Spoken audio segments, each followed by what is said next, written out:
Hei kaikki kauhuystävät! Tänään kerron teille tarinan, joka tapahtui eräänä pimeänä syysiltana vanhassa suomalaisessa metsämökissä.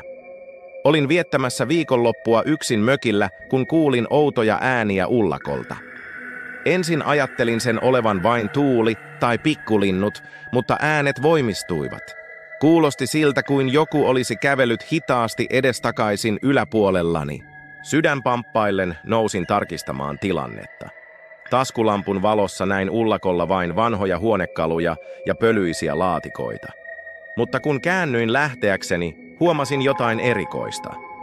Lattialla oli tuoreita jalanjälkiä pölyssä, vaikka en ollut käynyt siellä aiemmin. Seuraavana aamuna kysyin naapurilta asiasta.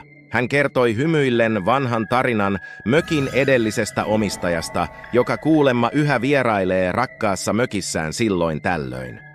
Kiitos kun kuuntelitte. Jos pidit tarinasta, muista tilata kanavani ja jättää peukku ylös. Nähdään seuraavassa videossa.